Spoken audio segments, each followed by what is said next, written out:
Didn't you in standby mode there, Tom?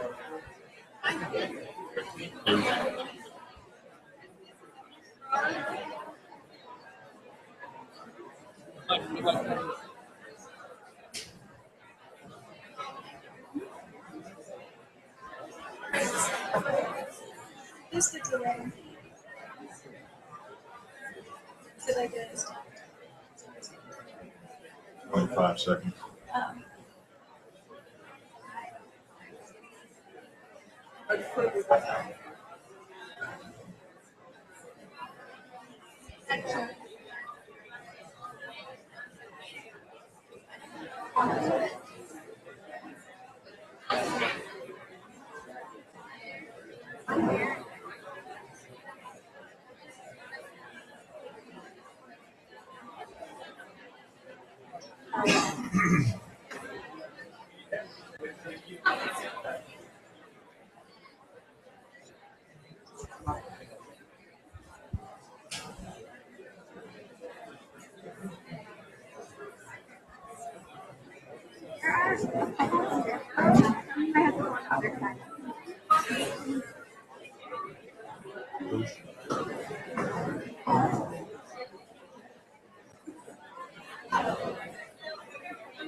So,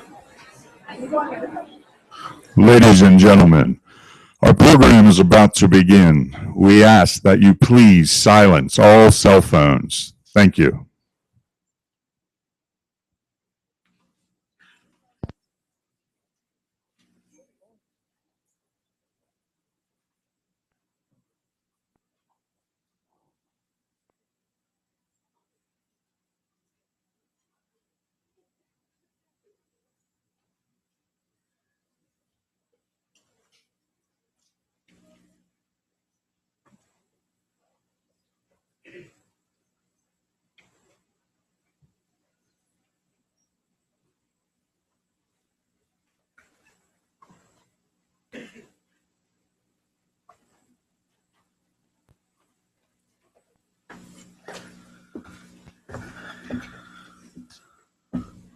Good morning.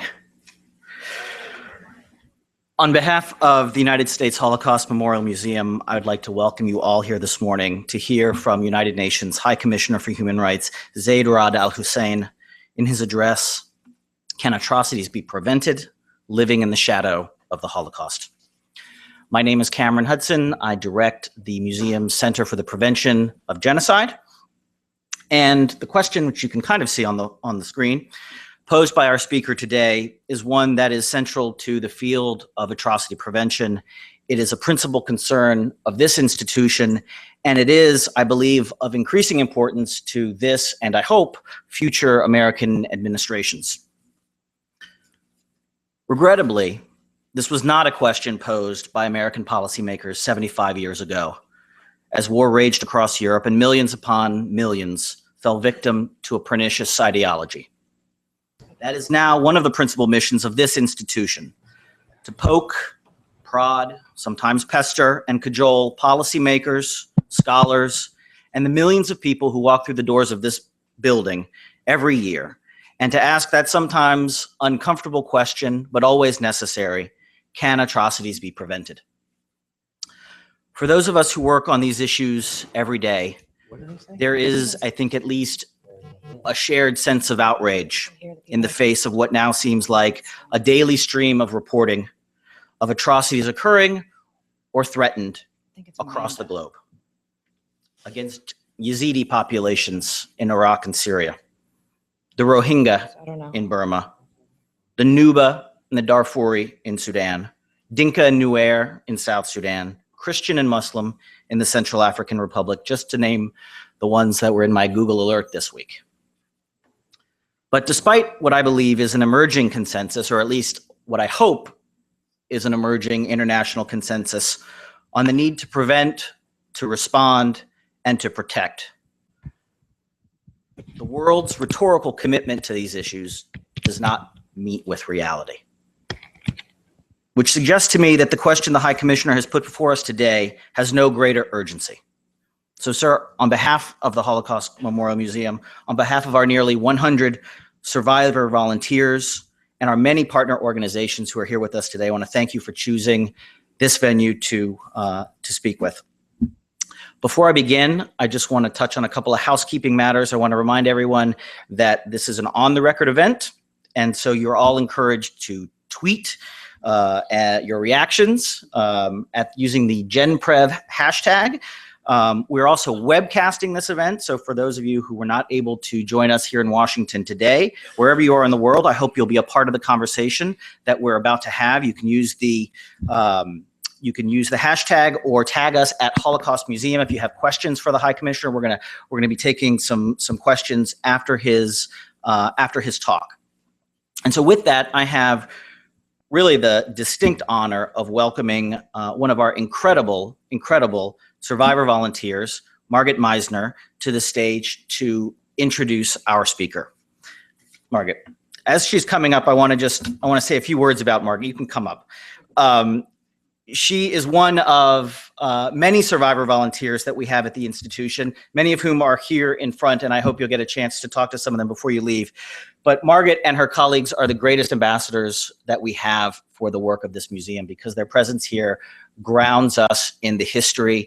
It reminds us why this institution was established, not only to commemorate, but also to learn. And so I learned a lot from Margaret on a trip that we took to Rwanda last year to commemorate the 20th anniversary of the genocide there. And it's really my privilege to welcome you to the stage. Thank you. Thank you, Margaret.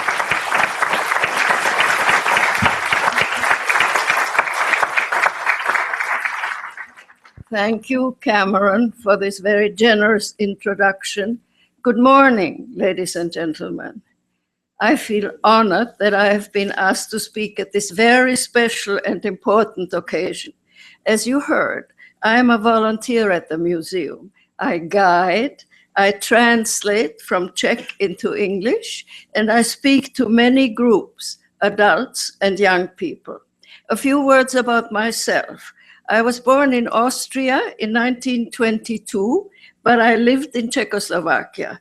When the Germans invaded Austria in 1938, my mother sent me to Paris, by myself in a world without media, when one had no idea of what was to follow.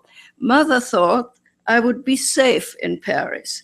She joined me in Paris after all of Czechoslovakia was annexed in 1939. In 1940, as Germany was about to occupy all of France, Mother was deported by the French to a French concentration camp. Alone, I left Paris the day before the city fell to the Germans on a bicycle. I found my mother by miraculous coincidences, and together we tried to get out of France, but we were not able to get the needed exit permit. So we ended up by walking across the Pyrenees, up on the French side and down on the Spanish side. We got caught by the Spanish police and went to a Spanish jail where we were told we would be handed over to the German authorities in Spain. So all this effort only to be told to be handed over to the Germans in Spain, of all places. Again, most fortunately, we were able to get to Portugal, from where we were able to immigrate to the United States exactly 3 years after I left my home in Prague. As a Holocaust survivor, it is important to me that the world remember the lessons of the Holocaust. Unfortunately, the lessons have not been well learned. Our exhibit, From Memory to Action, illustrates the genocides that happened while we were watching them on our television screens. Rwanda, Bosnia, and Darfur in the Sudan. The exhibit shows that genocides have antecedents and that they could have been prevented if the world had paid attention. The museum is now addressing this issue by researching how to predict atrocities and how to prevent them. The museum is one of the few institutions that is trying to link what we learned from the research of the World War II Holocaust to actions that would prevent the murder and dislocations of the millions who are suffering today in various parts of the world. The recent 70th anniversary of the liberation of Auschwitz provides an opportunity for us to reflect on the failure of the international community to prevent the Holocaust and to recommit ourselves to preventing future atrocities. So we are honored today to host the United Nations High Commissioner for Human Rights, Zeid Ra'ad Al Hussein, who will address atrocity prevention today and the lessons we must remember from the Holocaust. Zeid Ra'ad Al Hussein assumed his post as High Commissioner in September 2014. Previously, he served as Jordan's permanent representative to the United Nations in New York. He was also the first president of the Assembly of States Parties to the Rome Statute of the International Criminal Court and served as political affairs officer in the former Yugoslavia.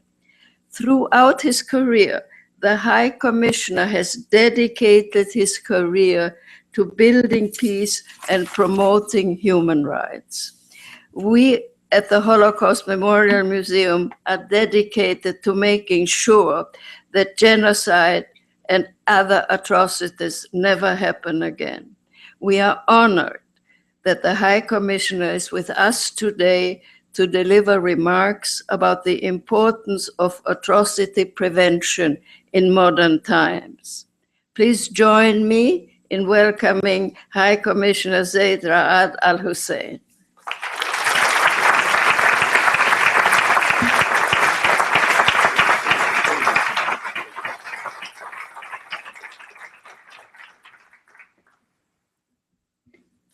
Thank you, Margit, for your warm introduction. I'm honored to be addressing you this morning here at the Holocaust Memorial Museum in Washington, D.C., only days, as Margit just said, after we together commemorated the liberation of Auschwitz 70 years ago. I start by paying homage to the survivors and the children of the survivors in this audience. Your suffering was so great, we will never properly understand it, nor the way the world abandoned you and your families so shamefully. Your courage over the years to convey your experiences to others has inspired all of us to work for the good. I speak to you, therefore, most humbly in a building devoted to your pain, to the immense pain felt by the victims of the largest organized destruction of humanity that was the Holocaust, most especially European Jewry, but also the Roma, homosexuals, the disabled, Polish nationalists, the communists, and captured Soviet POWs, a building located within yards of the seat of the world's biggest economic and military power. And I visit today as the UN Human Rights Chief, representing an office whose roots go back to Eleanor Roosevelt, a major force behind the Universal Declaration of Human Rights, itself the elegant and powerful response to the horrors expressed in this building. My office is located in Geneva in a building that once housed the League of Nations. In 1920, this was the world's riposte to the catastrophic violence of the First World War. A failed riposte, of course, a failed dream whose failure led us to the Holocaust and beyond.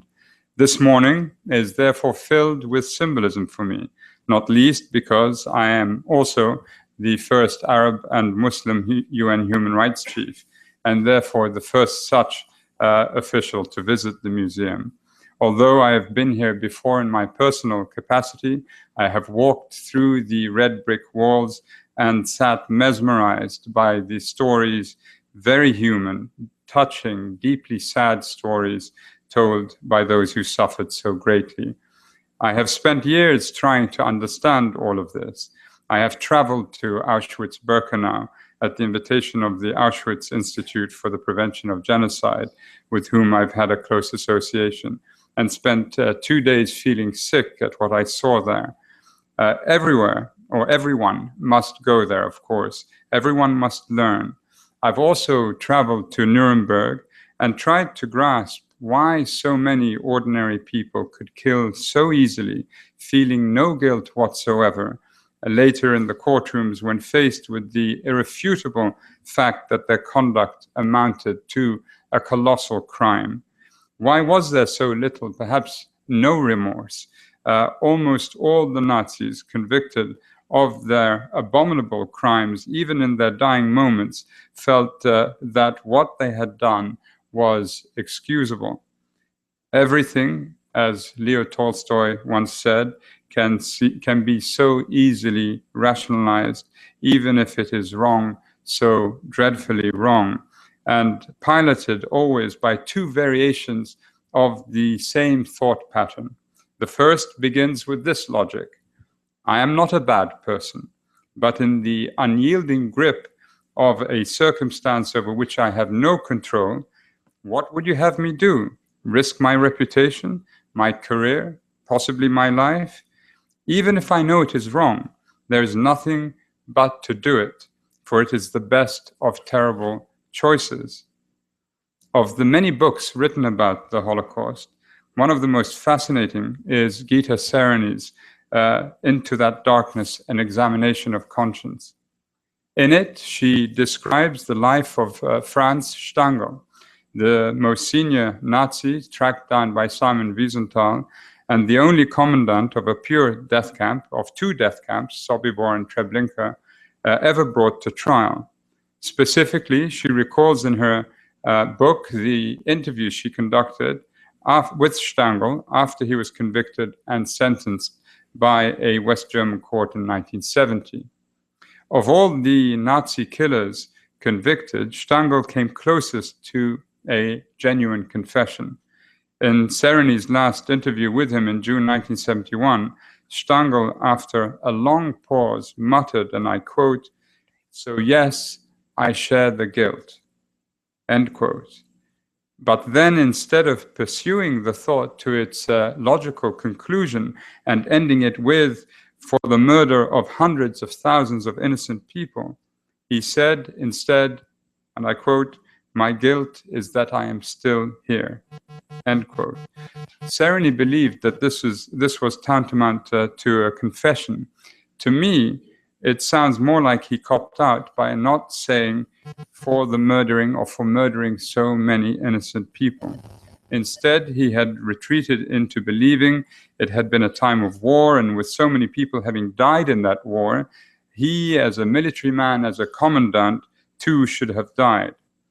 To me, he had simply slipped back into the cradle of his lifelong belief that he had no choice. He had been forced to do what he did, and he would have been punished severely had he refused. The Ulm trial of 1958 exposed that general myth, however. There was not one documented case, not one, of a Nazi officer nor orderly being executed for refusing an order to murder. Not one. And there were cases of a refusal to murder, as the Auschwitz-Frankfurt trial made clear. The squad leader, Herbert Skerper, on one occasion could not continue to murder by phenol injection the young boys from Zamość, and he stopped. He refused to continue. He received no punishment, and this was well known at the time. So rather than being the exception, it seemed to be the norm. There was a choice. There was a choice. So why did so many, like Stangl, kill, later claiming they had no choice and feared punishment? Perhaps, given the SS's reputation for brutality, they simply dared not probe the choices, and fear could have tranquilized the conscience too. But in many cases, I suspect this argument was put forward only as a retrofit, when many of the accused viewed it as a clever, exonerating argument. Most people have experienced in everyday life circumstances, mainly when they were children, and the fear of being punished or sidelined for not conforming. So perhaps some ordinary people did kill because at times the fear of pain or punishment overwhelmed reality. But mostly, I suspect, because in the unique circumstances of that moment, they believed it was right. And this is the second, more disturbing variation of how we rationalize. They believed the killing, even of children, was entirely justified, even if they also knew it was, in some sense, awful. And once rationalized, the killing became mechanical, and the victims, the people, became non-people in the eyes of the killers and the torturers. In this context, it is worth recalling the extraordinary, troubling conversation between Hermann Goering and Gustav Gilbert, a psychologist during the International Military Tribunal at Nuremberg, as conveyed to us by Gilbert, and I quote, "Why? Of course the people don't want war," Goering shrugged. "Why would some poor slob on a farm want to risk his life in a war when the best he can get out of it is to come back to his farm in one piece? Naturally, the common people don't want war, neither in Russia, nor in England, nor in America, nor for that matter in Germany. That is understood. But after all, it is the leaders of the country who determine the policy, and it is always a simple matter to drag the people along, whether it is a democracy or a fascist dictatorship, or a parliament or a communist dictatorship. There is one difference, I, Gilbert speaking, pointed out. In a democracy, the people have some say in the matter, through their elected representatives. And in the United States, only Congress can declare wars. "Oh, that is well and good," replied Goering. "But, voice or no voice, the people can always be brought to the bidding of their leaders. That is easy. All you have to do is tell them they are being attacked and denounce the pacifists for lack of patriotism and exposing the country to danger. It works the same in every country." End quote. Goering was a diabolical man, but he was, of course, telling a truth. People can be made to believe through clever messaging, well, virtually anything, especially in countries where obedience is prime and where they fear being called traitors. It all begins with a terrific lie, made not to the people, that comes later, but to yourself as a leader or future leader. It centers on the erroneous belief that circumstances dictate a special response, irrespective of history, its warnings and screams, and irrespective of the accumulated wisdom of humankind as enshrined in law. In some way, the special circumstances of the moment justify unorthodox responses. And the law, well, it may have to be breached temporarily because the challenge demands it. This logic is abundant around the world today. I torture because a war justifies it. I spy on my citizens because terrorism, repulsive as it is, requires it. I don't want new immigrants, or I discriminate against minorities because our communal identity or my way of life is being threatened as never before. I kill others because others will kill me, and so it goes on and on. The lie also pivots on this belief. I, as an individual, know better. I see more clearly. I or my kind have been threatened, and the world, no matter what others will say, remains a continuing scramble for power and survival, and I, along with those I belong to, must run with it to avoid being run over by it. I define myself narrowly as belonging to a nationality or a religion or an ideology or race or an ethnicity. I attach myself stubbornly to one or maybe two of these points of reference, sometimes fed by a closed, narrow historical narrative, but not to a broader humanity and its laws, because they are only a mirage. Ridiculous, really. Survival explains my bigotry, my chauvinism, and my inherent feeling of superiority, although I would never admit those feelings in public, but in the end, I know the truth. If you believe this, you lie. You are lying. You are lying to yourself. Whether you are a child absorbing the bigotry oozing from within a home, from within a school or a larger community, or a local political leader forming a political platform, or a national leader already swept into office. If you believe this, you are lying, because the truth is no less clear. If we have learned anything from our collective history, it is this: scrambling only for ourselves, our people, our political or religious ideology, or for our own kind, will only scramble it all, eventually, sometimes horrifyingly so, for everyone. If we are to fight, if we are to labor, we must then do so for every human being, and do so together. For humanity does exist, kindness exists, love carrying no passport, and unknowing of borders does exist. By dint of experience, centuries of human cruelty, 2 world wars, the Holocaust, genocides, and crimes against humanity aplenty, the laws have been written and fine-tuned.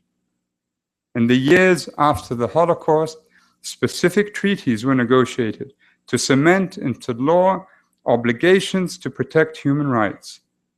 Countries the world over have accepted them. And now, alas, all too frequently, ignore them in practice. What we need, ladies and gentlemen, so badly is profound and inspiring leadership across the globe. A leadership that will care less about reputations based on matters of protocol. Who's invited to what summit? Who is a member of which G group of countries? Whether a leader speaks first or second at a conference, usually over by a parade of media advisors. Instead, we need leadership that is concerned more about reputation based on whether the inalienable human rights and fundamental freedoms of their people and all others are defended and promoted. And this includes all rights, political, civil, economic, social, and cultural. We need leaders who will observe fully those laws and treaties drafted to end all discrimination, the privation of millions, and atrocity and excess in war, with no excuses entertained. Only then can we help ourselves out of the present serious, seemingly inexhaustible supply of crises that threaten to engulf us. I wake up every morning and, along with a brilliant staff, some of the world's best human rights lawyers and activists, I scan the news and am revolted by what I read. And I'm sure you feel all the same. Every day we are outraged by one piece of news or after another. In fact, we must fast be reaching a state of permanent disgust. The beheadings by the Takfiris in Syria, Iraq, Libya, of defenseless people horrify us, as does the savage burning of my compatriot, the pilot Mu'ath al-Kasasbeh, rahimahullah. So too, the probable acts of genocide perpetrated by the Takfiris against the Yazidis in Iraq, enslavement, raping, and killing, including of children. These horrors are not limited just to the Middle East. Takfiri atrocities are also committed in Somalia, Nigeria, and Pakistan, and beyond. And the Takfiris are not alone. The Shia militia in Iraq and the Shabiha in Syria, all, including some government forces, have committed gruesome deeds. Some will say, therefore, what good are your treaties, your laws, and human rights, when non-state actors like the Takfiris, who call themselves Al-Qaeda, ISIL, Jabhat al-Nusra, Boko Haram, and the Shabab, etc., reject all of it and are bent on the nihilistic destruction of all who think differently to them, beginning with Muslims? Well, just bombing them or choking off their financing has clearly not worked, as that has now long been tried, for these groups have only proliferated and grown in strength.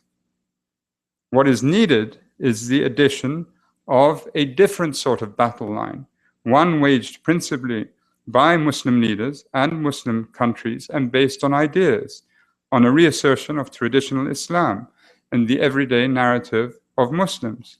And this has started.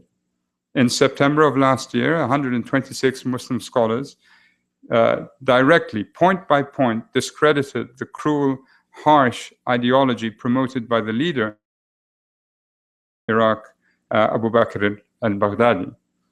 This is a hopeful beginning which deserves support. Regrettably, we also find the space for dissent in many countries is collapsing under the weight of either poorly thought out or indeed exploitative counterterrorism strategies. Human rights defenders are therefore under enormous pressure in many parts of the world.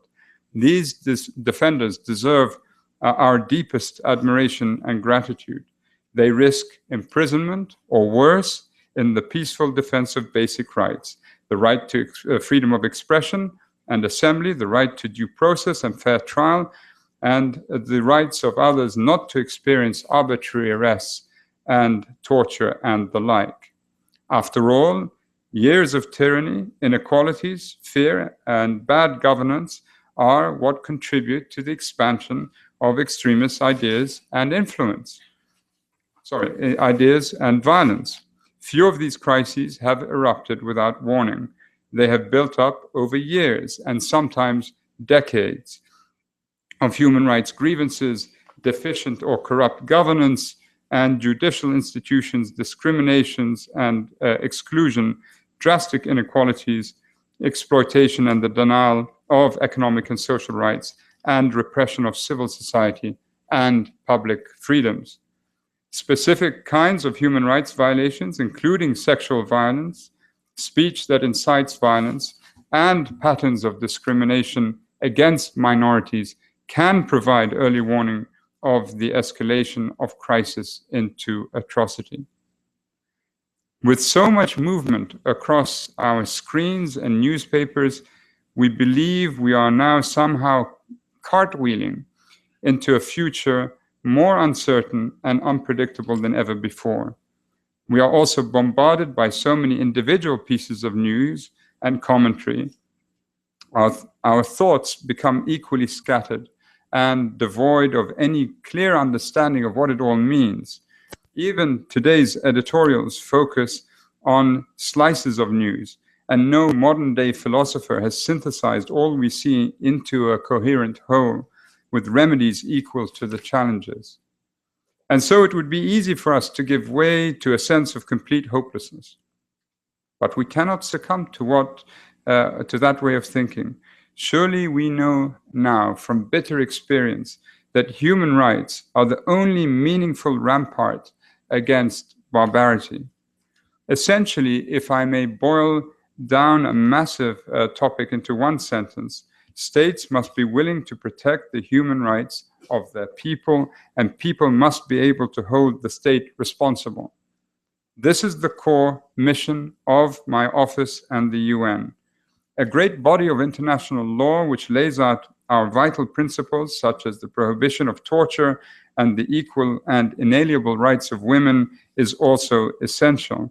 And human rights work carried out throughout the world is the heavy, slow, perhaps unsexy slog of training and advising so that governments around the world do adhere to their commitments to the law. That work may not be visible, and you will never see a star reporter declaim into her mic that she is coming to you live from a country where a crisis has not broken. But still it happens. Respect for human rights, for sound governance and due process, and the fair sharing of opportunities and resources can arrest further crises from developing further. Yet, despite our work and notwithstanding their commitments, governments and individuals still violate, as I already have noted, these conventions and fundamental moral principles. Since we cannot afford sinking into a state of paralyzing shock, our task becomes the need to strengthen our ethics, our clarity and openness of thought, and our moral courage. To do this, I can only suggest we must turn to a new and deeper form of education that goes beyond reading, writing, and arithmetic to include skills and values that can equip people to act with responsibility and care. What good was it to humanity that Josef Mengele had advanced degrees in medicine and anthropology, given that he was capable of committing the most inhuman crimes? 8 of the 15 people who planned the Holocaust at Wannsee in 1942 held PhDs. They shone academically, and yet they failed to show the smallest shred of ethics and understanding. I'm increasingly supportive of the proposition that education of any kind, if it is devoid of a strong universal human rights component, can be next to worthless when it should matter most, in crises when our world begins to unravel. Of course, we need schools to nurture curiosity and intelligence, knowledge of complex geometry or molecular cell biology or Cartesian philosophy, or thousands of other facets of the great kaleidoscope of human brilliance can be a precious thing. But when humanity topples on the cusp of real and vicious self-destruction, we don't necessarily need people who are only smart. We need people who are kind, people with PhD level compassion, people who feel joy and generosity and love, and who have fully integrated the values that are essential to life in freedom and in dignity. We need people with a strong moral compass, and we need to help to build or rebuild that compass with education that includes a deeper moral content. As Viktor Frankl pointed out, and I quote, "Striving to find meaning in one's life is the primary motivational force in human beings," end quote. One of the lessons that Frankl gleaned from his experience of the Holocaust was that when they try to live without a larger sense of value, people give in to hatred, the lust for personal power, or indeed neurosis. Primo Levi was also convinced of the need for an education in responsibility and ethics. He told the Paris Review, and I quote, "I don't think scientific training, as one is taught in Italy or America, brings you to an especially ethical consciousness. It should. In my opinion, a young man or woman entering the university and natural science departments should be told sufficiently and heavily to remember that you are entering a profession where morality is important. You should be conscious of your impact in real life," end quote. Before every child on this planet turns 9, I believe he or she should acquire a foundational understanding of human rights, and that these concepts should grow in depth and scope as he or she develops. The underlying values of the curriculum would be virtually identical in every school, deriving from the universal and universally accepted Declaration of Human Rights. In this way, from Catholic parochial schools to the most secular public institutions, and indeed Islamic madaris or madrasas in English, children could learn even in kindergarten experience the fundamental human rights values of equality, justice, and respect. My children and yours and children everywhere need to learn what bigotry and chauvinism are and the terrible wrongs they can produce. They need to learn that blind obedience can be exploited by authority figures for wicked ends. They should also learn they are not exceptional because of where they were born, how they look, what passport they carry, or the social class, caste, or creed of their parents. And they should learn that no one is intrinsically superior to her or his fellow human beings. Every child should be able to grasp that the wonderful diversity of individuals and cultures is a source of tremendous enrichment. They should learn to recognize their own biases and correct them. Children can learn to redirect their own aggressive impulses and use nonviolent means to resolve disputes. They can learn to be inspired by the courage of the pacifiers and those who assist, not those who destroy. They can be guided by human rights education to make informed choices in life, to approach situations with critical and independent thought, and to emphasize with other points, or to empathize with other points of view. Children are fully able to grasp the implications of human rights, and they are able to understand the power that human rights principles bestow on them. Every child can help to shape her or his universe. This is the lesson of that physically tiny and yet symbolically immensely powerful young woman, Malala, who has enriched the moral heritage of humanity. We do not have to accept the world as it is. Indeed, we must not. We do not have to give in to the dark allure of hatred and violence. Indeed, it is vital that we find the energy to resist it. These lessons are surely as fundamental to life on Earth as advanced calculus. As we progress into this century, all of us will face moments of doubt and even despair. We may well encounter terrible suffering, but the clarity of human rights values and our faith in them will reseal our belief in ourselves. And in answer to Hermann Goering's assertion that people everywhere can be dragged into committing abuses by their leaders, we will offer this observation, or we will offer his observation, our most robust rejection. We will not be dragged anywhere by anyone at any time anymore. I thank you very much.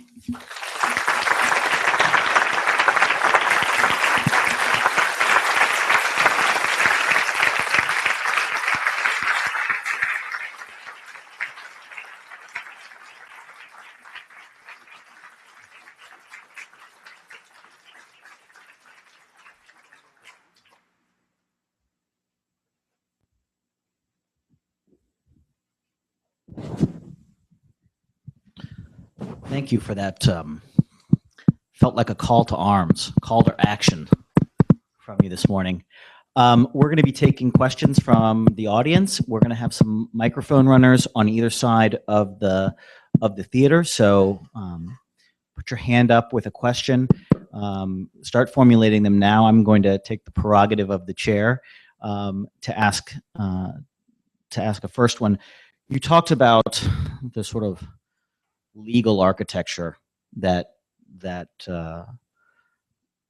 was put in place after the Holocaust and that governs your work and the work in the human rights field. You've been in the job for 6 months now, in the current position at the UN.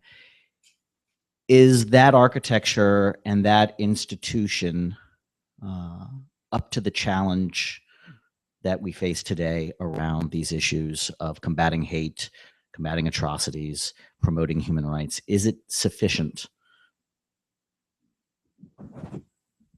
Thank you very much for the question. And it's a good question to get us started. What worries, I think, many of us is this tendency on the part of many governments to believe that appearance is enough, that the gleam of, or let's say the shine of adherence to a particular treaty is sufficient to sort of mesmerize populations around the world. It's not enough. It can only be considered enough if there's full resolve to implement the obligations under those particular treaties. And we do see a pattern developing where in many cases, on a declaratory level, the governments will reaffirm their commitment to the treaty, but on the ground, we do not see it happening. And no government or individual who discriminates or abuses a population does so without believing somehow that they're justified in doing it. They know what the law says, but they would say these circumstances are exceptional. We have to sort of do it differently for now. The people who drew up the particular convention didn't really appreciate how the world would change. And I think they failed to realize that treaties and laws are the accumulated wisdom of humankind. We've had enough war over the many millennia. We have decided that there had to be restrictions. The belief that somehow every circumstance is different and new, I think is wrong. It belittles our understanding of history. In most cases, our forebears have been through similar experiences, but they have learned that in the end, if you're going to outlaw torture, for instance, there are no exceptions to torture. The Torture Convention in the second article is absolutely clear. Torture is prohibited. No exceptions. Not in war, not in fighting asymmetric warfare is it permissible. And yet, sadly, we see in many parts of the world that this phenomenon still exists. And it's not to say that the leaders are bad people, but I think they import a logic which defies, again, the understanding, or our understanding of history and where it may lead to if you allow it to follow that course of thinking. Great, thank you. So why don't we open it up to the floor? I'm going to take a couple of questions at a time so we can hopefully get a good mix. So right here in the middle, up front right here, and then over here. Why don't we? Thank you. Good morning. So in your talk, you were mentioning hurtful or harmful speech. So my question is with respect to what we've seen with Charlie Hebdo and also throughout the world with, this generation of expressing your opinions. Where do we draw the line between what is freedom of speech and what is hate speech? And how do we strike a balance?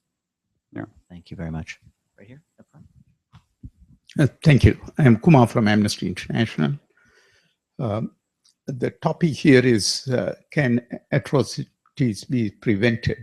For High Commissioner, if in some cases when it's not being prevented, then you have a mechanism, international justice system. ICC is one.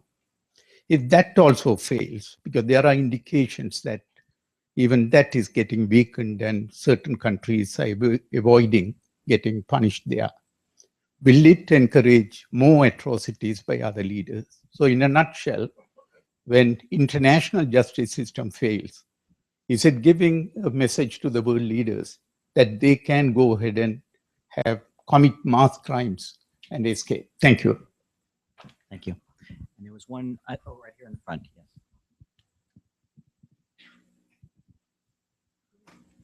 Are you concerned with the growing Islamophobia in the Western world? And do you think that this fear of the other and fear of difference could be similarly exploited and lead to a similar crisis? So great sampling of questions on hate speech. What do we do when international justice fails and fear of the other? The questions are so good. I feel I'm sitting in an advanced exam at grad school. What a way to start a morning. You must have all had strong coffee. All right, the first question. These are the two articles of the International Covenant on Civil and Political Rights, 19 and 20, or 19 and 20 in the Universal Declaration of Human Rights, freedom of expression, and the issue of incitement to hatred.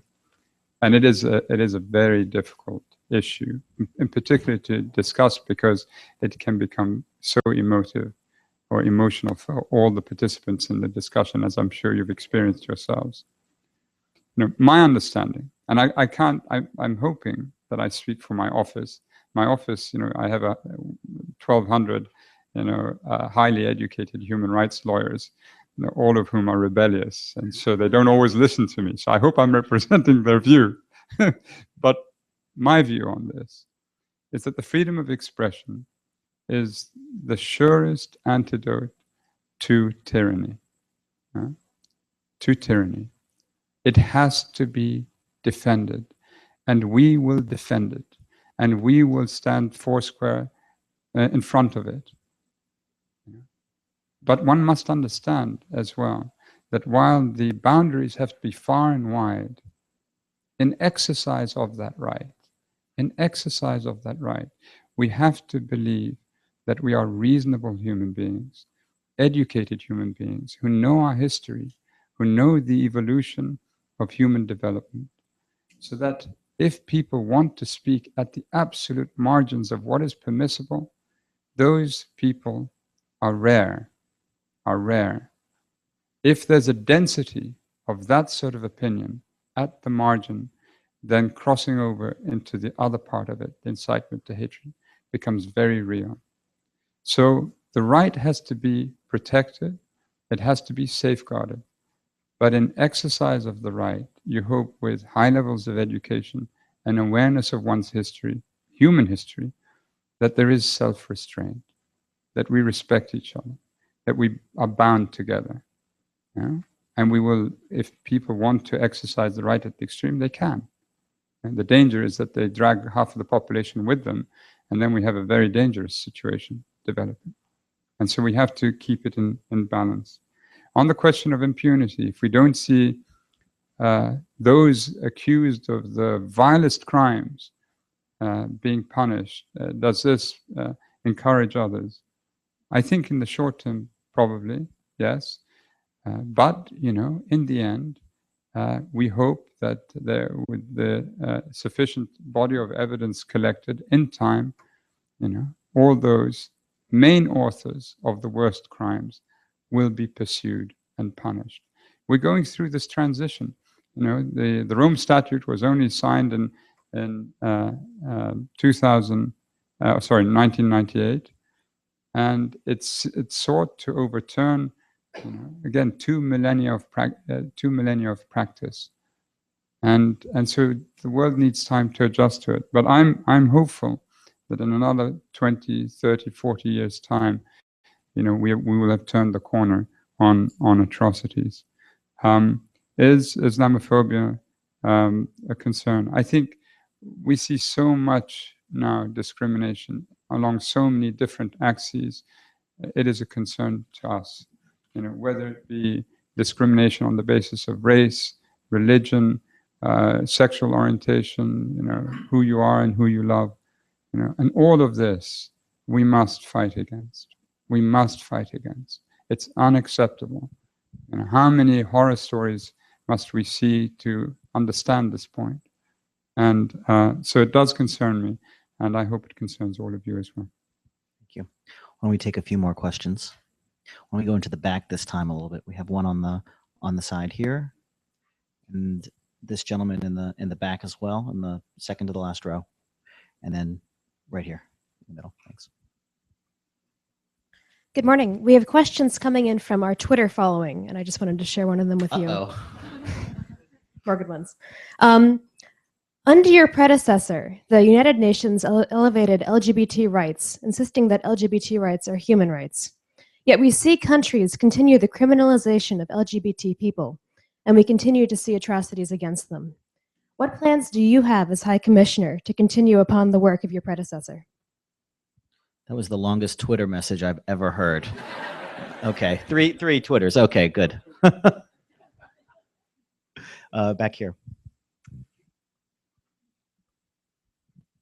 Hello, I'm Eli Pressberg. I attend the School for Ethics and Global Leadership here in Washington, which I think focuses on that ethical education, which you said was so important. So that was nice. But what I wanted to ask you about is that in previous atrocities, such as the Holocaust and the Rwandan genocide, we saw sort of an unwillingness to act from the international community, especially since it was in the wake of previous conflicts, such as the Cold War and World War I. And I was wondering what you thought we could do to combat that timidity and that passivity. Right here. Just hold on 1 second, Kelly. Thank you. I'm with the Human Rights Law Section, Department of Homeland Security. We're a small group devoted to the investigation, prosecution, and deportation of war criminals and human rights violators here in the U.S. My question for you is in regards to the potential dilution of fundamental human rights as represented in the Universal Declaration and the two covenants in particular by the ongoing hyperproliferation of rights treaties, new instruments, and whether you believe that there is a way to perhaps combat that dilution of fundamental rights, and also to, in fact, enforce those fundamental rights rather than states, as you said, paying homage to them merely by signing more treaties. So another round of easy softball questions for you. LGBT rights, timidity in the international system, and our unwillingness to act, and a proliferation of rights instruments. No, all good questions. I sense the longer I speak, the more hands go up. So I don't know what I'm saying. The issue of LGBT rights and the criminalization of and the persecution of those people who are no different from us, who love different people, maybe to us, is really appalling. And we will speak out. I have spoken out. We will speak out every time we see a community hounded and attacked. It is wholly unacceptable. Wholly unacceptable. What is it that we can do? Well, we can all speak out together. You know, we ran a campaign, highly successful, Free and Equal. You know, I ask all of you who are interested and who have your own campaigns to pair with us, and we can work together on this. It is tough.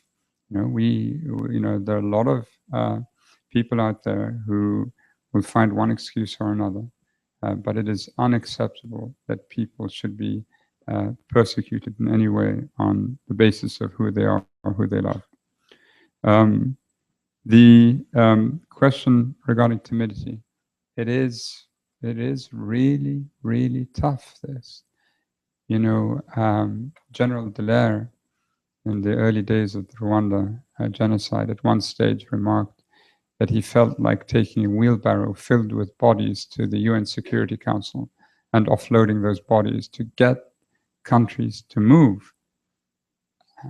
It is a difficult issue, this, because you think as reasonable human beings, why are we not doing anything about this? One of my deepest concerns is a sort of deadening effect that's beginning to take root.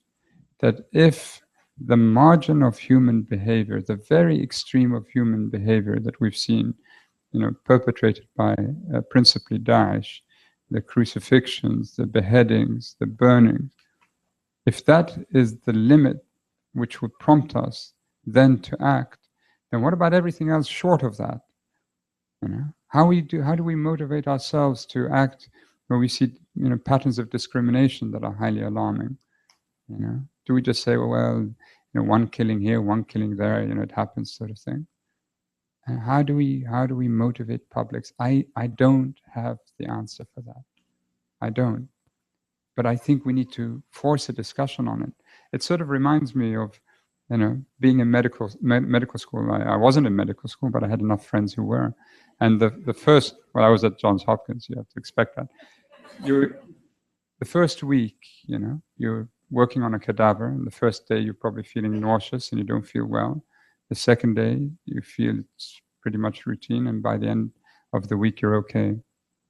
In the same way, when I was serving in my previous job on the Security Council, and we would see images and be exposed to the most dreadful reports, you know, day in, day out, from the Central African Republic, from South Sudan, from Syria, from, you know, in the end, just the volume and the severity of it makes you so numb that you don't know how to respond anymore. And this is the danger we have in one way with so much of this being exposed, you know, online and in the media. It is necessary. People need to know this is happening. But there is this other effect which I think we need to keep in mind, and, you know, not be driven into sort of apathy about it, and the timidity that some governments may feel. Finally, on this point, because I feel very strongly about this, you know, we don't believe in the collective effort that we once believed in. You know, a UN report came out last year which showed that UN peacekeepers, there were something over 400 cases, separate cases, where UN peacekeepers were not defending, you know, populations under imminent threat. Why? The reason why is that most governments sort of feel that they don't want to incur casualties because they have to then explain to their people that their people are dying, their soldiers are dying in countries where there's no national interest, that it is a UN interest or a UN commitment. And that collective sort of desire to shape the world together is ebbing. And to address the first point, if you took one of the conventions put together at the end of the Second World War, let's take the Refugee Convention, the 1951 convention, and we tried to negotiate exactly the same terms today, we wouldn't be able to do it. No? So we have to try harder and we have to try better. The last question on the proliferation. If you look at the proliferation of or rather the last number of treaties that we have signed, the convention, for instance, that relates to disability, is something that I think all of us believe it was required. Initially, there was a feeling that the standard rules were sufficient, and then we realized that no, this is not a luxury. 12% of every population is disabled. All of us, if we mature into ripe old age, we will be disabled and we will need help. These are not luxuries, these are rights. These are rights, and they have to be seen in the form of obligations. And so it's not a question of whether it's a burden or not, and we have to report and we have to send the High Commissioner who's beating us around the head some sort of explanation. No, these are rights. These are rights to your people, and you must honor them. So, thank you. Thank you very much. We've run out of time for our discussion, but I'm so grateful for all of your time this morning and for giving us a lot to think about and a motivating speech. And I hope it's been well received in Washington. Thank you all for coming this morning.